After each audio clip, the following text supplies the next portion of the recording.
Cotter, is he dropped, is he? Yeah, he's dropped, yeah. Okay, that makes that easy. Yeah, so unfortunately, but yeah. Hang on. Actually, I've got to go live on... I didn't press the live button on YouTube. Hang on, go live. There we go, hang on.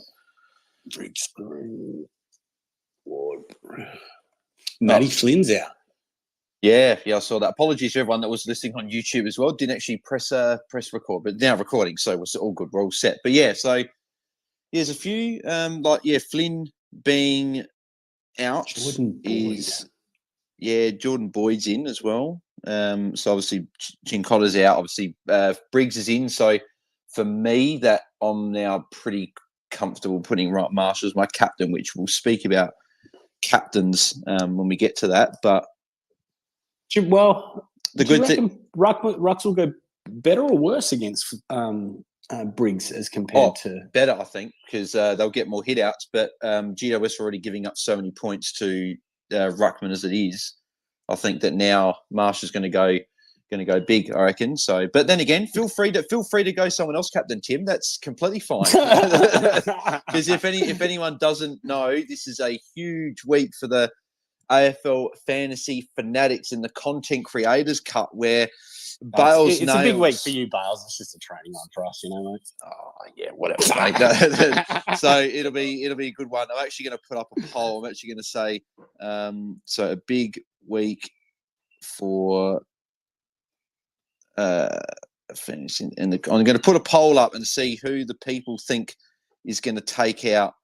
Don't make the people choose, mate. Oh, mate, the people. I don't want to pick favourites. Yeah, mate. I want more people voting for me because then they'll be saying they want the better. They want content on Sunday because everyone likes an underdog, mate. Everyone loves an underdog.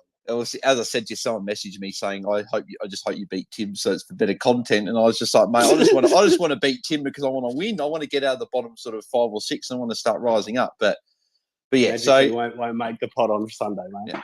I'm sick. I can't make it. Yeah, I just got the cold again. I had a couple of weeks, but I've just got it again. So, but actually, while we're sort of waiting for a few more people to come in, what are the matchups in the Content Creators Cup this week, Tim? Do you have them in front of you? All right, let's have a look. Fixtures. All right, so Warney v Stato, Miller versus Mitchmond, Guesties and Bales, obviously, Matt, Pressure Point, and Dossie. So I always get these two. Which is Matt? Junk Time is Nug. Alex, and Nug is. What do you mean? Alex Doe. Is Alex? Who's Alex? Alex is Junk Time. And Nug is well, who's Doe. Nug and Nug and Doe are two different people. You sure? Yeah, absolutely positive. Well, yeah, maybe are the two guys on the podcast. Yeah, maybe I'll get my wires crossed. All right, here we go. But we're just embarrassing ourselves now. I just know. Hang on. Alex this is a big matchup. This is a big matchup. DC and Sanch. Ooh, so both podcasts going head to head. Head to head. There we go. So I've just put the poll up, people. So go and vote who you reckon will win. If it's Bales, Louis and Holmesy, Guesty. I like that as a matchup. Actually, Louis and Homey. That's again. That's another one. That's another pod. Head to head. So yeah. All we needed. Jepper and Calvin.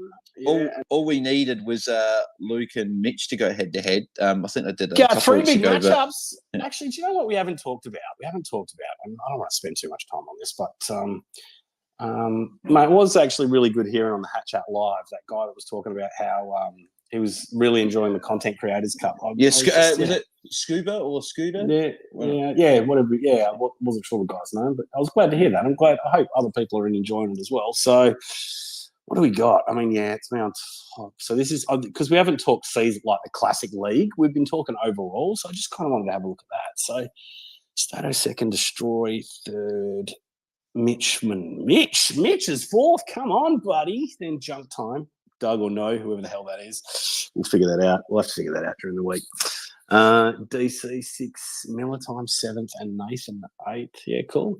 I just know Alex. Who's down the bottom there? Bloody Jepper's on the bottom, the poor bastard. See, because you're referring to their names, I just refer to Alex as Junk Time and then Doe and then Miller Time. That's the way I remember all three. So okay, so Junk Time must be nuts. That's what I thought, right? And then and then what's the other team's name?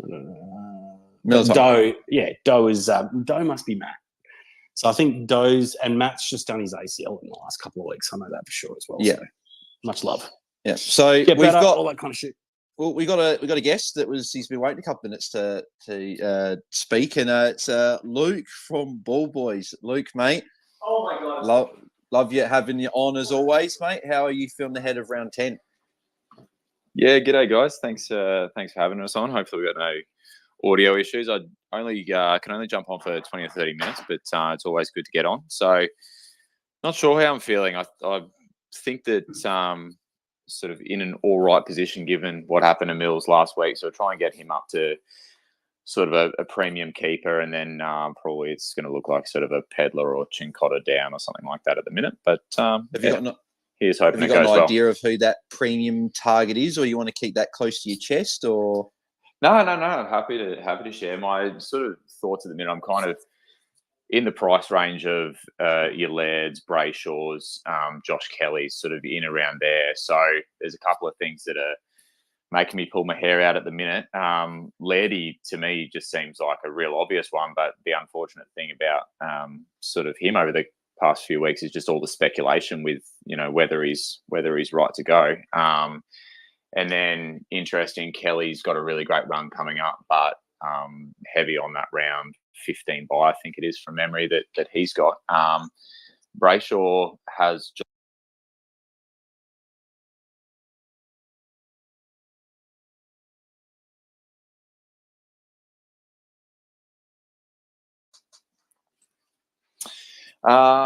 round 12 by, not too bad at the moment. I don't have my laptop in front of me, but yeah, who are you thinking about? Everyone knows I would love to sit here and say jump on the Laird train, but you have mentioned that you got the knock last week. He's looking good until you got the knock, and by reports he's fine, everything. Yep. But then there was the calf or niggles before that, and it's like when you jump on these primos, you want to jump on them when you're 100% confident, nothing's stopping them. So that's why I wouldn't jump on Steel or Laird. Funny enough, I've got both, so that's fantastic. So out of those guys you said, I probably would go Brayshaw if it works for your buy, because I would say Kelly out of them, but you ran 15. You said you're heavy, so I'd probably say Brayshaw. Yeah, I mean the interesting thing with that is it's actually not far off where I was thinking of being last week. So last week I was tossing up between Merritt and Brayshaw, and I went Merritt. Had I gone Brayshaw last week, then the obvious trade-in target this week would have been Merritt. So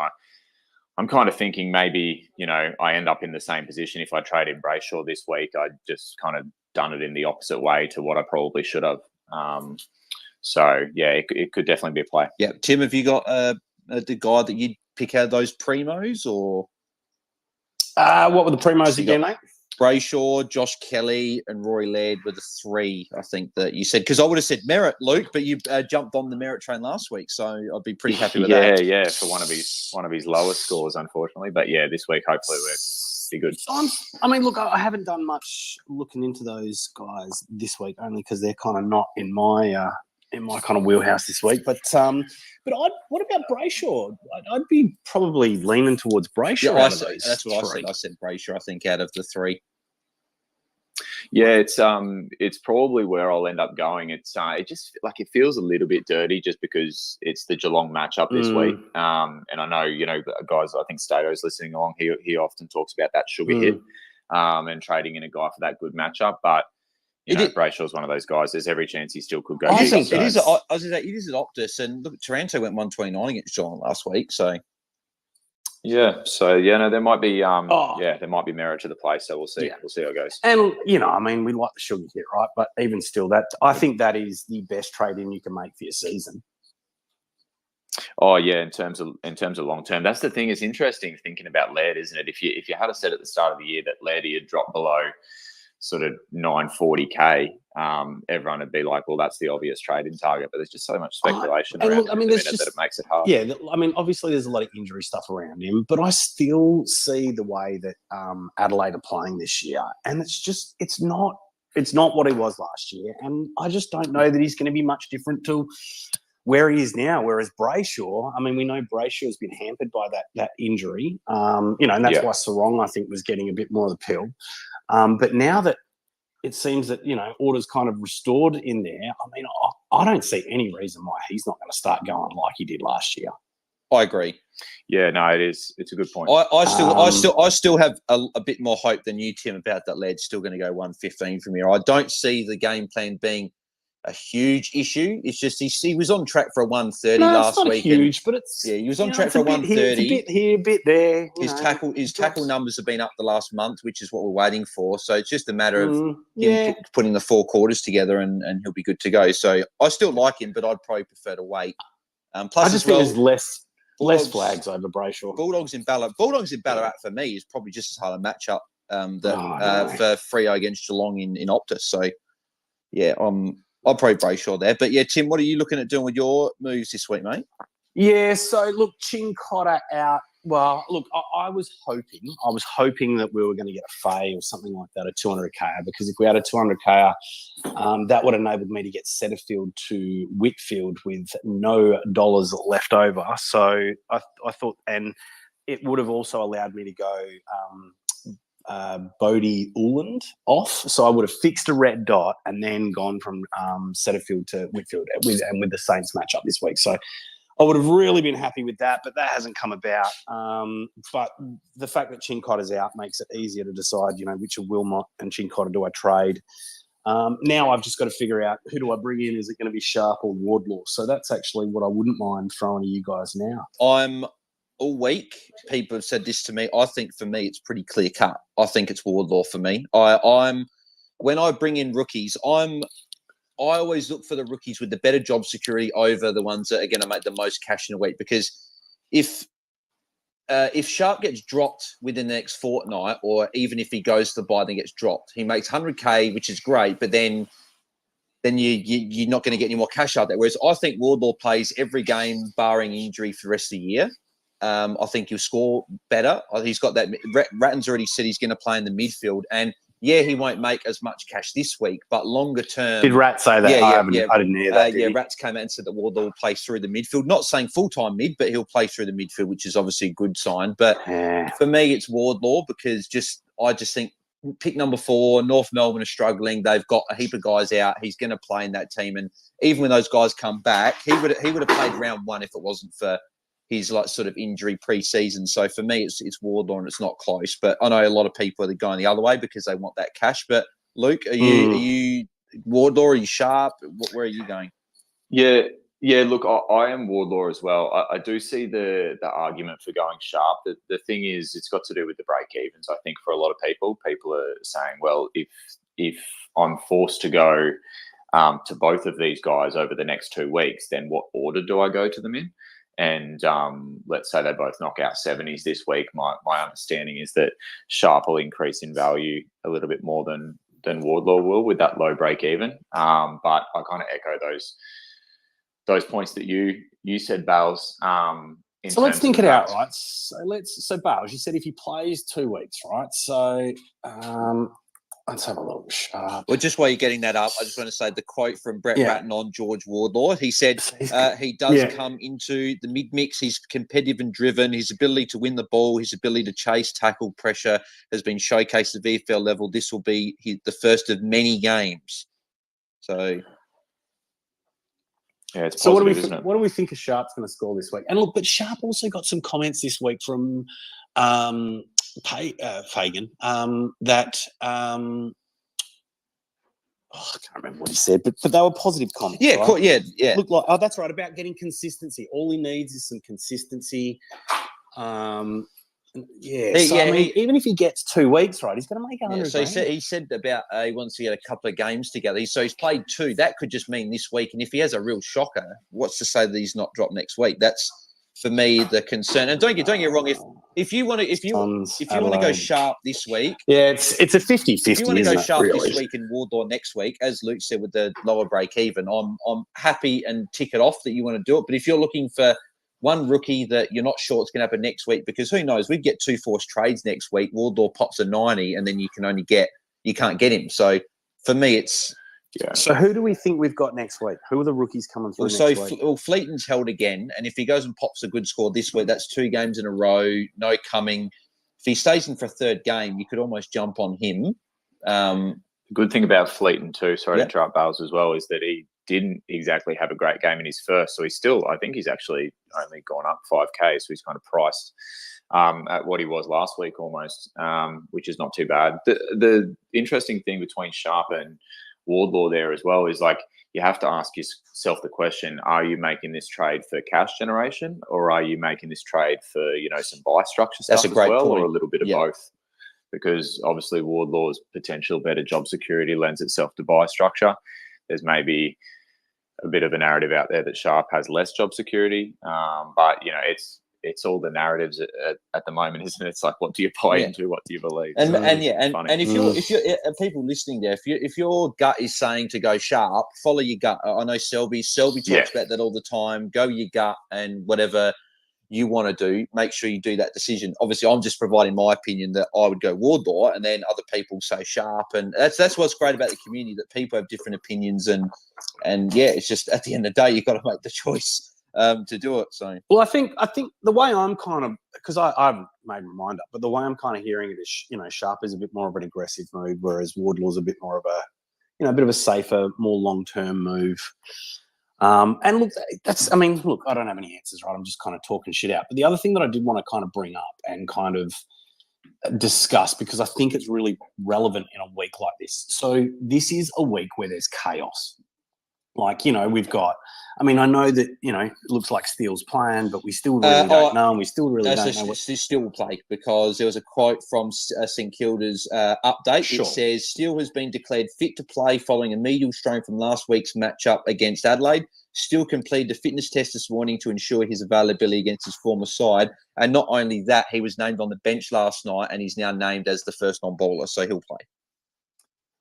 Sure, but my point is that there's still a cloud over him, right? Yeah, I guess there's probably a little bit of a cloud, but I think he'll play regardless. In terms of like, but you're not targeting Steele. Like what Luke was going to say, you don't target Steele, no. Well, even with Mills, but even still, if we talk about Setterfield and Mills, right, it's created a lot of chaos. Yeah. And if you notice, like the narrative throughout the week, people are weighing up, Kennedy's and Hobbs, Witherden.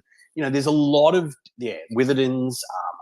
Mitch Duncan was in the frame for a little while there. Obviously, he's out. So even there's might be owners out there that have now lost him. So we've now got a wide selection of options, and I think it really opens up different ways of playing it, right? Like, I guess one of the things I'm thinking about, I'm pretty happy with my rank at the moment, under, inside the top 600 kind of thing.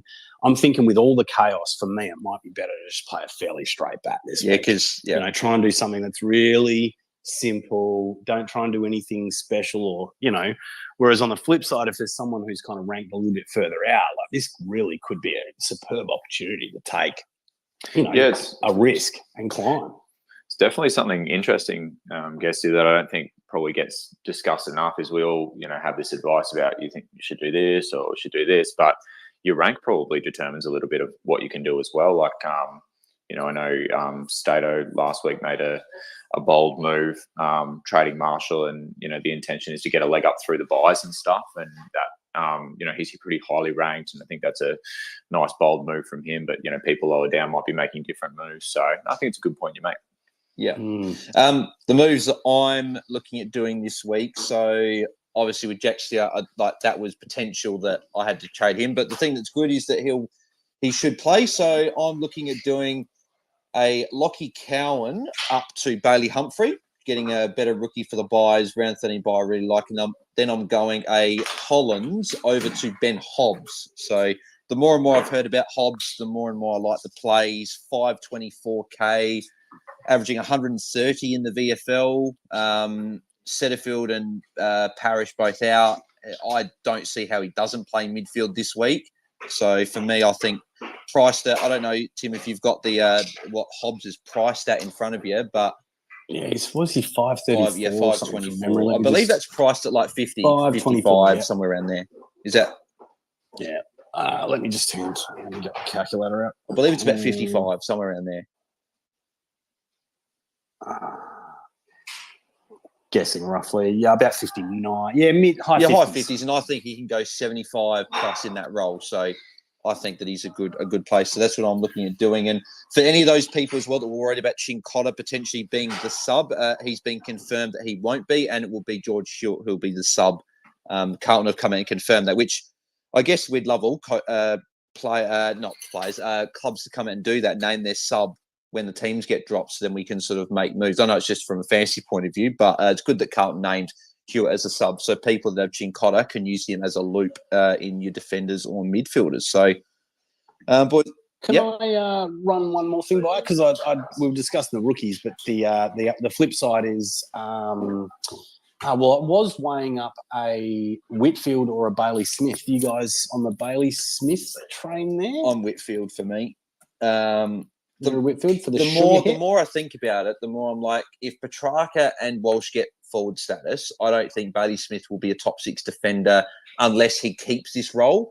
Don't get me wrong, Bailey Smith's a great target this week, but is he going to keep that role moving forward in that midfield when Treloar comes back? So for me, Whitfield's averaging 96 if you remove that 48 injured score in round 1, and no coming for the next month. I think he can average near that 100 mark from here. So that's what I would do. But Luke, what are you thinking out of those two? Yeah, I was at the risk of sounding like a copycat. I'm kind of along a similar line. It's one of those things like Bevo's notorious, isn't he? And the fact that Bailey Smith had, high 80% CBAs last week and then 0% the week before is just scary to me. And I think, it's just one of those things. The Whitfield role is a little bit more solid. There is that sugar hit. There's a good run over the next 3 weeks. But, if somebody said to me today, I guarantee Bailey Smith will get 80% CBAs for the rest of the year, then there's no doubt it swings the other way. So it's just what do you trust Bevo is the question. That's right. And the thing I like Whitfield as well, he's getting all the kick-ins with coming out. So he had 7 kick-ins last week. Ash had 3, then I think he had 1 to Iden and Himmelberg, but those ones were when Whitfield was off the ground. So he's their designated kicker. So that's giving you pretty much a guaranteed 15 points off the bat straight away. So for me, and as you said, if Bailey Smith was guaranteed CBAs the rest of the year, it's an easy decision, because if he just gets that time on ground up, he's a 115 potentially guy. So we've seen it. So kind of nice to see it one more week. Yeah, there's a lot of that this week. I'd like to see Hobbs one more week. So Bailey Smith's break even is 94. So you could realistically wait one more week as well. It's in Ballarat. Funny things happen in Ballarat. So yeah, man, I hate that Ballarat matchup. Don't get me wrong. I'd almost want you to bring Bailey Smith in, because then we'd be Whitfield v Smith head to head in the matchup. But obviously, I'm speaking from a non-biased point of view. I'd be picking. Good on you, Whitfield. Bales. Yeah, I'm man the. Good on you, Bales. Putting your competitive edge aside. I'm a man of the people, mate. I'm just sitting back here thinking, I hope Timmy brings in, I don't know, Fahey on his round or something. Someone's not playing. So we've had 42 votes from the people here. So people don't know what they're voting for. So 42 votes, 33% for Bales, 67% for Guesty. So come on, the people have spoken. Yeah, so. It's hard to go against that rank, isn't it? Yeah, maybe that's more what it is, mate. Maybe it's them. Maybe they're voting with their heads and not their hearts, mate. So, mate, I can't get a winner around here, can I? Well, let's get into some questions that the listeners have got coming through. So, I'll go to the first one for YouTube for a change here. So, yeah, look, how long do you reckon you can stand for? Another 10, 15? Yeah, probably got another 10 in me. Perfect. Well, I've got to spend a bit of time with my lovely partner Brooke. Otherwise, I might not be able to watch the footy tonight. So. That's all good. Well, yeah, we'll be going for about half an hour, because then I'll be heading down the highway with. Just on that, I kind of really like what DC's done, getting the missus involved in fantasy. Like smart move. He's standing. It's like, babe, this is quality time. I think. I'll tell you, Mr. Sanch is also doing a bit of fantasy as well. So, geez, they might have to start a chicks podcast or something like that. At the start of the year, I said to Brooke, I said, how about we start you up a team? She goes, yeah, we'll start up a team. I said, I can help you out. And she goes, no, I'll do it by myself. Like, I'll be right. So gets to round 1, she's got like 16 bloody red dots, and the whole team was fucked straight away. So it lasted about 5 minutes, and she was disinterested. So I don't think we're a chance there. All right. Perfect. Anyway, let's get into the questions. Though. The first question here is from Says. He said, thoughts on Chincotta to Hobbs and Cowan to Sharp. Leaves him with 0K. I'm also, and then, hang on, he's got a second question about captains and whatever. So first of all, do we tick off Chincotta to Hobbs and Cowan to Sharp? For me, it's big tick. Yeah. Yeah, it is team dependent. I think we had a similar question on our YouTube one there. I don't mind it, but if you look at the team and maybe there was an opportunity to get a mid-pricer to a keeper, like I consider that as an alternative as well. But I think the Hobbs role's got to be locked in. Yeah, it has to. Like, I know surely. Liam was talking. Who else? Liam was talking about it on the Hat Chats Twitter space midweek, and he was saying, obviously he's a Bombers man, and he was saying that he reckons that Hobbs surely's got to get a bump from last week. He had 0%, but he was playing about 30%. That was as a sub the week before. So with these guys, yeah, I'd think you'd have to be 50% or even 60% CBAs because you've got Merritt as the number one, but then Stringer, is he going to be able to play full-time midfield for the next month? I don't think so with his soft tissues. And you've got Jai Caldwell's there, but then Hobbs is probably next there. So he's got to be in the top 4 midfielders. Yeah. So for me, it's a bump. I'd say so too. Maybe I'm a little bit sceptical because I was sitting there last week thinking Parrish is out and Merritt's getting 0 CBAs in the fourth quarter. So maybe I'm a little bit jaded from what I saw last week, but you'd have to think Setterfield, Parrish out. It's got to be Merritt and Hobbs in. But well, the other thing, there's been a lot of conversation about the fact he didn't get CBAs, but fuck me, he looked good last week, mate. Oh, he was 55 everywhere. to half time he did, and then after half time it died a little bit. But but the fact that he looked great in that like first the fact that you're getting a player that can score the 80s not playing in the midfield, but he's got 3 great matchups to come. He is short. We were all predicting he's going to get that bump in CBAs. I just think that worst case scenario, I think he goes 70 and doesn't get CBAs. But for me, I think it's more likely around that 80-odd mark and getting CBAs. So I think it's a great. I'm also less worried about Look, let's face it. What the fuck do I know? But one of the things I've noticed this year is that there's a lot more coaches that play that forward. That half forward flank that moves up to the stoppage and plays like a midfielder, even though they're not getting CBAs. I mean, look at Sam Walsh. Walsh is doing, there's, I'm trying to think of other Fiorini there's a number of teams that are doing that. Weeks, but the last couple of weeks he's been more that winger. But before that, he was that. Yeah, Bulldogs have done it. So I think it's a fairly common coaching move nowadays. So. I'm not. You raised a good point, though, Tim. I think it would be great if you could wait a week to see Hobbs, but a lot of people are in that boat where either they don't have the choice where they've got to launch in, you've got to take that risk at this week because of how things are falling. But the second part of the question for Says was he said thinking of going VC Rosie into Taranto as captain. So. First of all, do we tick that off and then second of all go through what your VC and C is at the moment? So, Luke, I'll start with you, mate. What do you think about Rosie VC tonight into Taranto? I think it's a little bit spicy. I think there's some seriously good options, but Mitch just went through his big boys on the podcast before, and Rosie wasn't really a name that popped up. So who were they? Well, actually, I was just going to say, how was he looking at the big boys? Was the question, Luke? How was he? He was staring him dead in the eye,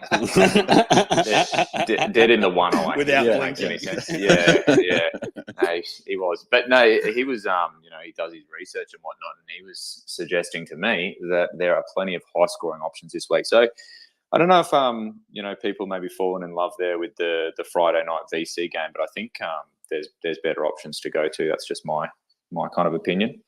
Rosie just hasn't really done. He's not in a great deal of form at the moment. Well, at least not last week. Again, I wouldn't do it this week because you've got a few of these guys like a Goulden early in the round and whatever. So, but the thing with Rosie is if you want to take a bit of a risk, I don't mind it. Melbourne won't tag him, so he'll play midfield. I think he could actually bounce back to a 110, 115 tonight. But that's just me. But I would still go someone else VC. But Luke, who are you doing your VC and C on this week? Based on what Mitch was selling me on, it's looking like potentially an Errol Goulden into a Timmy T. We kind of discussed a couple of things. Obviously, Errol Goulden's coming off back-to-back 150s, and he's coming up against North Melbourne. Callum Mills is out, so there's a few things ticking. And like you said, the early matchup in the week, a few things that he's ticking off there. And then Timmy T, it's hard to go against a guy that's on a ton run and has also publicly come out and said that, you know, he was really excited to move to Richmond for these kind of big games that they're going to be playing on Saturday night there as well. So, you know, Essendon reasonably easy to score against, so he could be a pretty safe captain option if you have to fall back on it. That's kind of where my mind's at the moment. But like I said, I've just had Mitch talking bloody chill my ear off about his big boys. So, yeah, we'll see how it goes. Tim, what are you looking at doing with your VC&C? Yeah, well, I could play the straight bat and just go the Timmy T into Marshall just to block you a bit, mate, this week. But I'm actually thinking Goulden into Taranto. Yeah, I'm doing different to you, so that's probably could be a bit of a spicy in the matchup there. Yeah, could be the difference. So maker, I'm VC Goulden, but I'm going Rowan Marshall as my captain. Yeah, I'm just against Briggs. That's even better than Flynn. He went 150 against Port Adelaide. It's a great matchup. It's a back at Marvel. It's very is it at Marvel? No, it's a Giant Stadium, isn't it? It's a Giant Stadium. Yeah, that's right.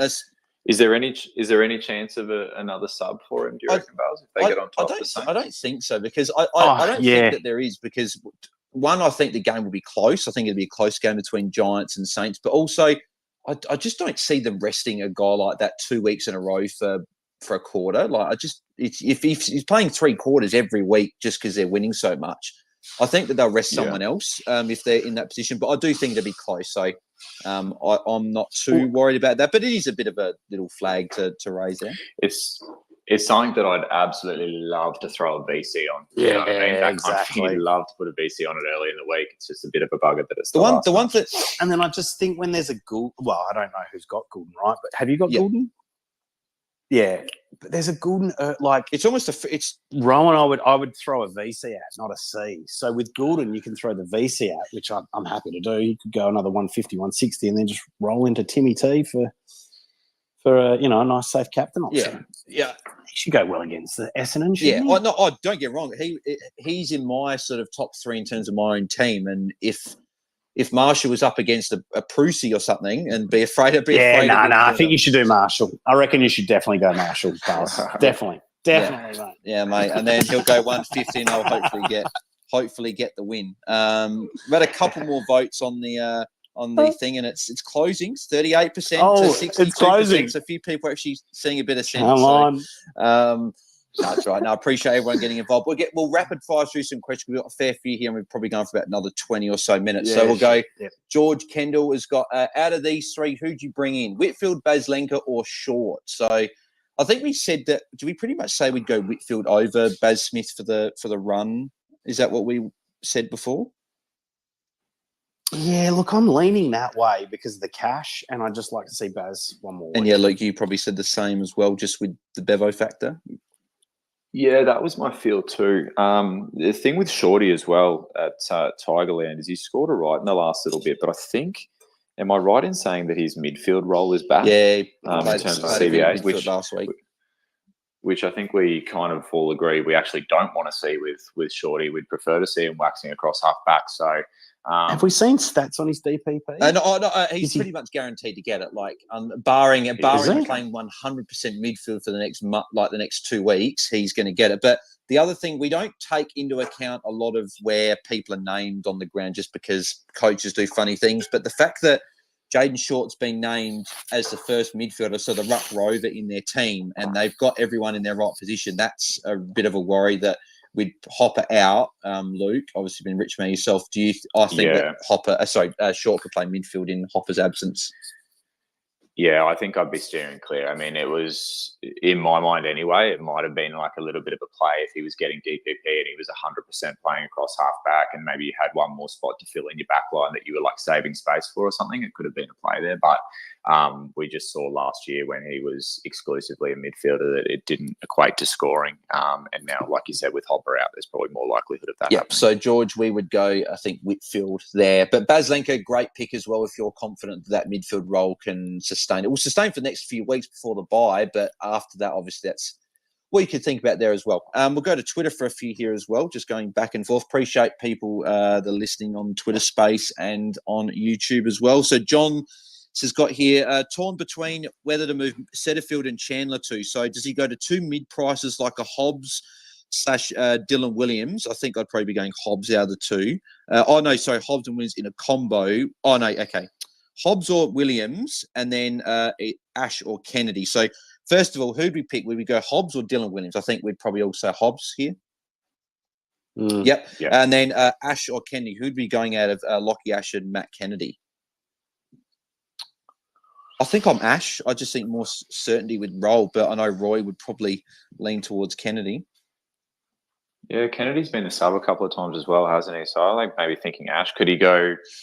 Could he go Ash and Hobbs? Or I haven't looked at the prices. He can go Ash and Hobbs. Different as combos. you said, it just matters if he wants to be a little bit like two players that might not be keepers. But as he said, does he get those two mid-price in Hobbs and Ash, or does he go Harry Sharp and an underpriced premium like a Merritt or any primo besides Oliver and Welsh?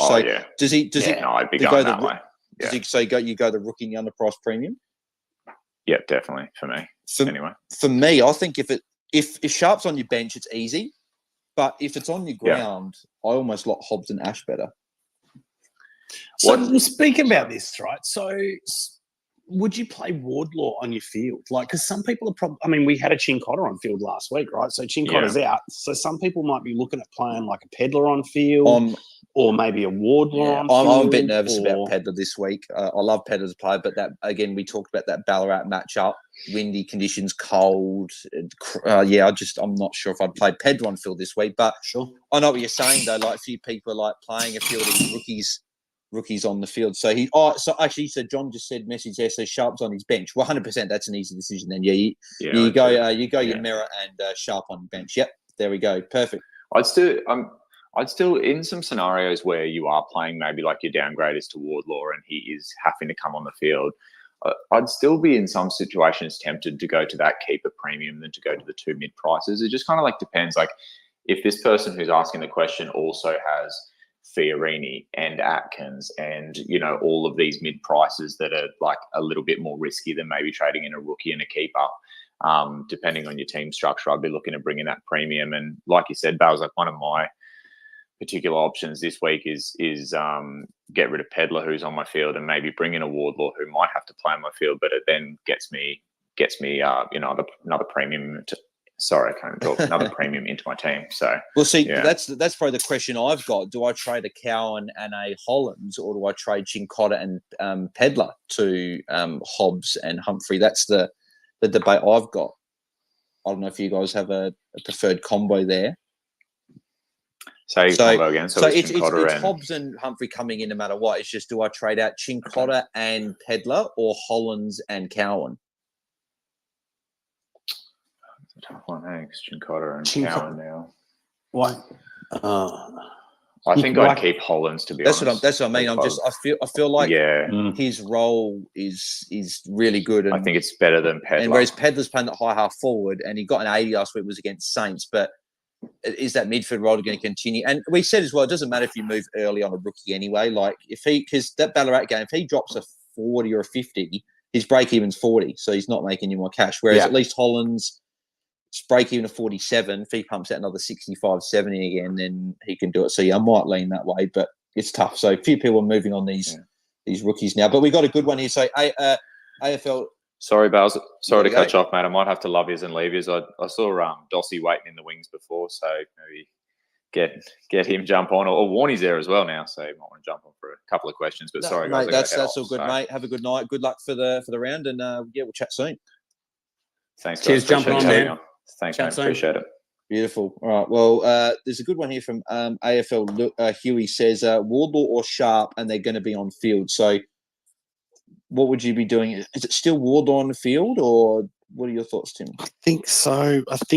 With those comments from the coach, the fact he's playing midfield. Yeah, I think you just have to back it in. Midfield role better than a wing role, because even if the wing role, we know players on the wings can sometimes get a bit lost and get stuck on a wing, and I'd probably be going him there. And then he said, would you trade Cincotta? And I'm a yes on that. He's not in the team, so I would be moving him on. You agree? Yep. So what do we got here? Is this a question or is it's a great so Nicky Joe Caruso says, it's great having green dots, but I have to loot Rosie tonight instead of Goulden tomorrow. I'm assuming that's because he's got a red dot that plays first game like a Roberts.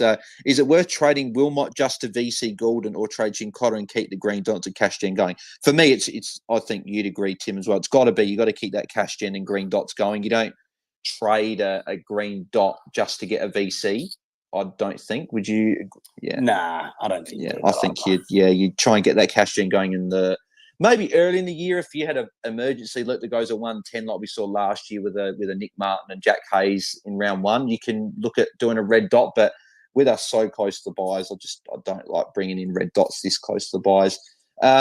Dorset Eagle, I'm 8K short of getting Wardlaw this week, so going Angwin instead, jumping on Wardlaw next week if he looks good. Job security's rock solid. So what are your thoughts on Angwin? I'd almost go down to Fleeton, if I'm being honest. Yeah, I probably would do the same, actually. Because we've been hearing... I know he didn't have a good game last week, but he is...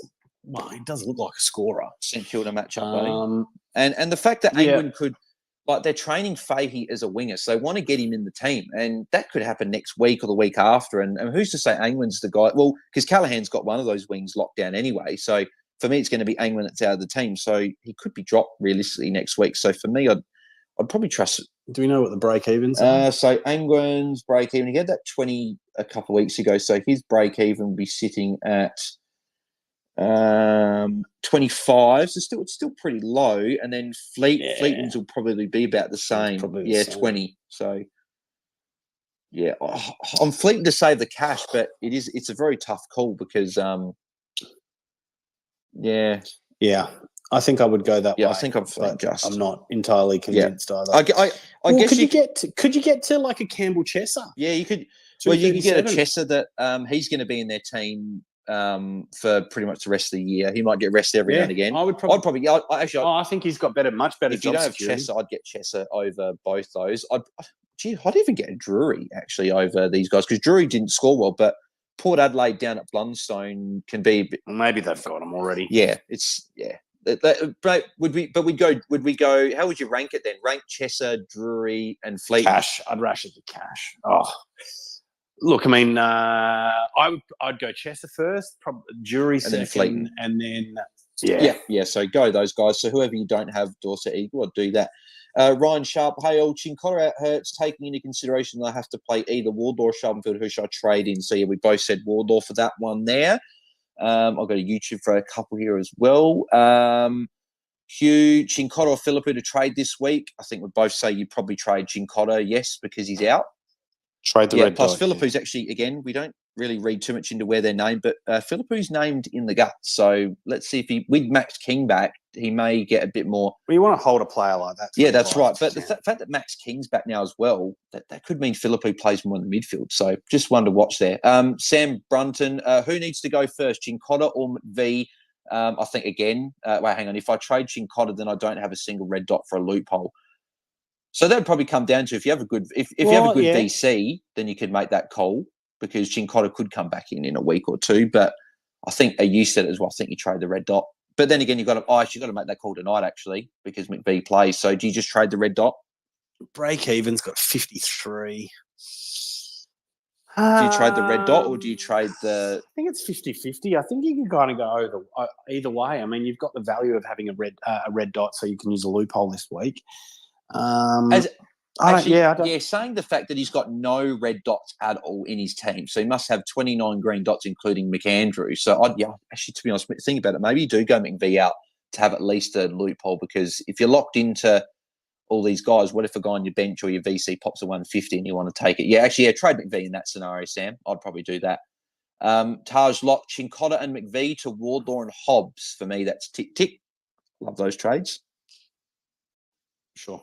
Yeah. I know Warney's listening. If Warney, if you want to jump on for a couple of minutes, if you want to, and just let us know what your thoughts are on Hobbs. 10 minutes Yeah, tops, I've got the same 10 minutes tops as well. So, Warney, if you want to jump for a minute or two to chat, then let us know. But if not, that's all good. James Crab99 says, unfortunately, keeping the bread for this week due to injuries. Who's better to loop him with, Chesser or Drury? Neither great option, but don't have any other choice. So who would you rather be? Well, hopefully you can loop both because one's defender mid, one's a mid forward. So if you can loop both, that'd be great. But if you can only loop one, who are you doing? Drury against Sydney at Marvel or Chesser against Hawthorn at UTAS, but maybe limited game time? No, I don't think limited game time. They've brought him through the waffle. So I don't think they're like bringing him back from injury and going to manage his time. I think he's the better Okay, pick. yep, I probably agree a little bit. Corey got the highest ceiling there. Warney did say that he can't jump on his he's just dealing with the little one there, but he said the Hobbs rules just get him in. So anyone that's wanting to get Hobbs, I'm on the Hobbs train as well, so jump on board. Who's captain for the week or VC? Goulden, Laird and Dacos. So Laird and Dacos. So Laird's got Bulldogs in Ballarat and Dacos got Carlton, but I would flag actually, well, this makes if you're looking for a captain or VC out of those three, it's Goulden by a long way. But if you're choosing between Dacos and Laird, I think it's Laird, just because Dacos, I think, will get tagged by Ed Kerno this week. I don't know what your thoughts are on that. Yeah, same. Moonboy, what are your trades, guys? Oh, yeah, so that would have been a few minutes ago. So, yeah, we said them before. Stalin, any thoughts on Ash considering going him over Whitfield? I don't know about you, Tim. For me, on Whitfield over Ash. No. Yeah, well, Ash is not a bad pick if that's what you can get to, but I prefer Whitfield as a pick there. Liam Smith, first trade will be Chandler to Wardlaw. Yep, like that. Second trade was either Hunt to Stewart or Chincotta to Sharp. Is it Hunt to Stewart? Chincotta to Sharp. It's Hunt to Stewart. Yeah, I was going to say, if it's not you're not double downgrading if you can go to Stewart. Yeah, exactly right. I know Hunt's got the good matchup. His break even is 87, so he needs to get a 90, otherwise he's going to lose a bit of cash there. Sam O says, what trade would you rather? Already doing Atkins for Pedler. So firstly, what are your thoughts on Atkins this week? Do you still not mind the play if that's what you can get to, or would you go Hobbs over Atkins? I would probably go Hobbs over Atkins. Job security would be better because I know Eston really do like Hobbs. Rolls better. Yeah. Yeah, I would be going. And isn't he cheaper? Actually, no. So he's saying here, do I go Hobbs for Chase Jones or Humphrey for Wilmot? I don't know about you, but I'd almost do, if you want to do this, do Pedler to Humphrey and then do Wilmot to Hobbs and then keep Chase Jones for an extra week. Yeah, if you want to do that, I'd probably do that. Yeah, definitely. Mitch Gray, any watch along tonight? No, sorry, Mitch won't be doing a watch along tonight. I know that if you want to watch along, because I work sort of in tandem with the Hat Chat boys. I don't want to be doing a live watch along when they're doing one. I'd want everyone to jump on theirs, whatever. So if you guys want to watch along, make sure you head to the Hat Chat Twitch stream and catch the guys there. I know Minnie might be joining them tonight, and yeah, I'll be actually heading down to the highway with Louis and Doss to watch the Port and Melbourne game. So it should be good fun there. Andrew, while we're doing a shout out as well, like we got a big group heading down to Varsity Bar tonight to watch the footy. So anyone in Perth wants to come have a nice burger and a couple of beers or something like that, head to Varsity Bar in North. Hopefully, you guys are going to Varsity around round 18 when I'm heading over to Perth, mate. Hopefully, you guys do the Varsity. Mate, we're often there. So we're often there, so I'll no doubt. Bales will gate crash the Varsity Bar for a round potentially. Andrew Kieran, I hope I said that correctly. McKenna and Hunt to either mid-price madness in Matt Kennedy and Ben Hobbs, or would you? And I'm assuming McKenna and Hunt would be on field, obviously. So or straight back Merritt or Jelly. And then Wardlaw or Sharp, which means extra rookie on field. So for me, I'm still Kennedy and Hobbs. I'd rather on field over Merritt and Wardlaw. But you probably. Well, I think this is rank dependent. Yeah. So I think if you're pretty happy with your rank, I think you play the straight back and you go the primo and the rook. I think that's the right move to make. However, very good point. because of the amount of chaos that's happening this week, and because if you are ranked further out or you're looking to climb, this could be an opportunity to climb by being a little bit more risky and going to mid prices and not bringing a rookie onto the field. So, as an example, like I'm going to be running probably it was a Wardlaw or a Pedlar on field this week. So it's probably going to be a Wardlaw. What happens if he comes out and does a 30? If you've got two mid prices and they're scoring 80, I think Wardlaw that's a real I opportunity. think Wardlaw goes 50 plus this week, and that I'm talking like minimum. I hope so. He might even go 80 if he's playing midfield. Andrew's ranked 12K. So for me, that would probably lean me towards Kennedy and Hobbs because he's 12K. So wants to get that jump up. But then again, I don't like the fact that he's doing McKenna and Hunt to Kennedy and Hobbs. Like that's sort of you're just sidewaysing there. So if I would almost keep one of McKenna or Hunt, and you're probably keeping Hunt and trading McKenna just with that buy. I'd rather go a rookie down on your bench, someone on your bench like a Wilmot or someone down to a Wardlaw, then go and one up. And that could be a Lockie Ash or a Whitfield or someone. So I'd rather that if you can do that, Andrew. Yeah. I know he's listening, because he put his rank in. So Andrew, hopefully that does help you out there. We'll keep the rapid fire going for another 5 minutes, and then we'll call it a night with me and Tim needing to head off. Twipple says, what do you think of McVee to Sharp and Hunt to Whitfield? I can either do that or do Hunt to Laird and McVee to McAndrew. What's McAndrew? So what do we think is going to happen? The only way I'd bring in McAndrew this week for anyone that's looking at McAndrew is if you've has he got a role? Well, he's going to be there, sort of pinch hitting in the ruck with Laddams back. The only way I'd bring McAndrew in is if you've got your forward rookie, for example, Dylan Williams goes 100 tonight. I would then pivot to McAndrew. Then you can put Heath in your forward line and use it as a loop. But for me, I'd be going the Whitfield and Sharp route over McAndrew and Laird for me. Even though I love Laird, as everyone knows, I'd be doing the other pass. Can I throw something at you, Bars? So I didn't realise McCann. Well, I didn't realise McCann. I knew he was playing. I didn't realise he was 200K. So I could bring in. I could go Ullin to McAndrew, and then go Setterfield up to Whitfield. I wouldn't. Again, this is not being. Everyone's going to probably say you just saying you got Whitfield in your team, Bales. No, I wouldn't do it because you're getting rid of a red dot to a guy that more than likely. Because it's just a concussion for Hickey. He could just be a red dot.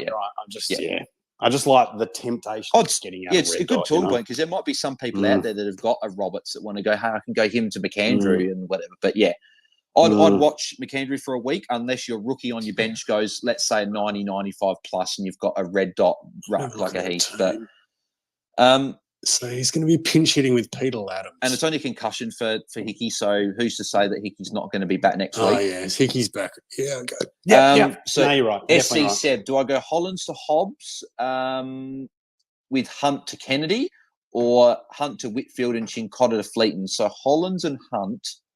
Number two. Hollands and Hunt to Hobbs and Kennedy or Whitfield and Chincotta to Fleeton. I'm assuming Chincotta's on your bench, so I'll do the second one as well because he's on your bench.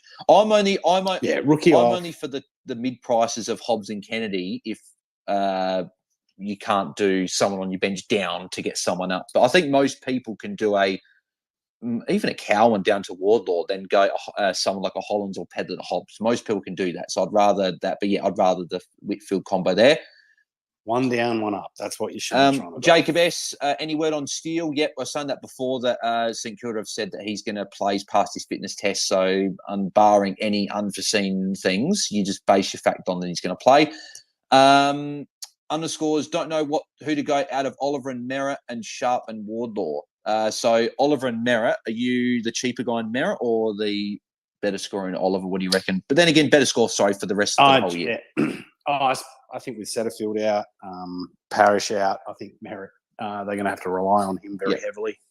And then we both said Wardlaw over Sharp. So yeah, we think underscores Merritt and Wardlaw, but I know for a fact that you are ranked quite high. So maybe getting Oliver to cancel out some guys at the top might be a play. But then again, maybe getting Merritt as a pod could be a play. Yeah, I think Merritt or Laird for Warple, says Barnes. I'm Merritt there, as it pains me to say. Yeah. Which of these two is the best option? Philippou and Chincotta to Wardlaw and Hobbs, or Hunt and Philippou to Stewart and Wardlaw? I think I'm. Hang on, sorry. Say that again. So Philippou and Chincotta to Wardlaw and Hobbs, or Hunt and Philippou to Stewart and Wardlaw. I'm Stewart and Wardlaw, I think. Yeah, the primo and the rookie. Yep. I go two more. One from YouTube, one from Twitter. So Eric has got this one here. Eric Fordham, I know he's jumped on a couple of times. Friend of the show, says, "Hey guys, 4 rookies left on field. Going Setterfield to Simpkin. Would you go Stocker to Whitfield and Luke Wilmot or Chesser at D6, or go Chincod to Hobbs and play 3 rookies on field?" So he's going to mine. It dropped out. Oh, sorry. So he's saying my thing dropped out, so I missed that. Yeah, so he's going Setterfield to Simpkin. That's his trade he's doing. Yep. Would you go Stocker to Whitfield and loop Wilmot or Chesser? So Whitfield and then one of Chesser or Wilmot on field, or would you go Chincod to Hobbs and hold Stocker? So it's Stocker and Hobbs, or Whitfield and one of Chesser or Wilmot. That's a tough one because Wilford's got a great matchup. I think it's who's Brisbane playing? Gold Coast at the Gabba. Chesser's got Hawthorn. It's a bit wet. Well, not wet, but Jimmy. I'm still Chincod to Hobbs. I think I'd rather. Yeah, I think in that case, I think that's a good example of where you could go something like that. Yeah, Chincod to Hobbs, I think, for the better. Like Stocker could still put up a 70 or an 80, but we've seen him put up some good scores, and I think him and Hobbs will score better than. Oh, then again, if Whitfield or Chesser, if you can loophole Wilmot because he plays an early game tomorrow. Look, Wilmot could be a 40. Chesser could be a 40. Yeah, that's right. So I'm still Chincod, but if you can loop Wilmot first, if he gets a 70, then you can always do the Whitfield play. But yeah. And the final question, we'll go on YouTube. This one, I'll go. Andrew Griffiths here's got Stocker, Chincotta, Davey. Does he bring in Wardlaw and field at M8 for one of Chincotta or Davey, or does he go Stocker to Ash? No, play Wardlaw at M8. That's what I'm doing. Yeah, I'd probably do. Try and loop him. Well, I'm actually going to try and loop him. I'm actually probably, if you can't loop, I'm probably the other one. Probably if in that case, if you're just doing that, I'll just do Stocker to Ash. For me, I'll do get the better scorer for the next month. Stocker's got the early buy as well. It's very sideways. But you're going up to a guy that's probably going to average around that 90 mark for the month, and you can trade him at his buy, and he's going to make cash. But it's a tough one. It's a good question. That's why I asked it. It's a good one. But yeah, it's Andrew, mate, that might be a go with your gut one because me and Tim have got different ones there. Tim might go But then again, you're getting rid of Chincotta Davey gets you more cash gen. But yeah. But that'll do it. Good one to end on. Yeah, that's right. That'll do it for us. Any final words, Tim, before we let the people go? Good luck for the weekend. Yep, I'll say those things, mate. Good luck in the matchup, mate. It'll be a good one. Good luck to you. I meant for the people, mate. I wasn't saying it to you. I was saying it to the people, mate. Good luck to the people for the weekend. So 55%, 55 votes have said, and it's now 40% Bales, 60% Guesty. So wow. People starting to find a bit of sense. Love it. Thanks for everyone getting involved. Thanks everyone for tuning in on YouTube and Twitter. As always, we'll be back on Sunday night for the usual round review. So make sure you tune into us there, either on the Twitter space or on YouTube. And shout out to the people that listened. I think we had nearly 5,000 plays of the podcast / video from last Sunday night. So it's very much appreciated by everyone, as always. And good luck for this week. Hopefully you guys have a good round. And we'll chat to you guys on Sunday night.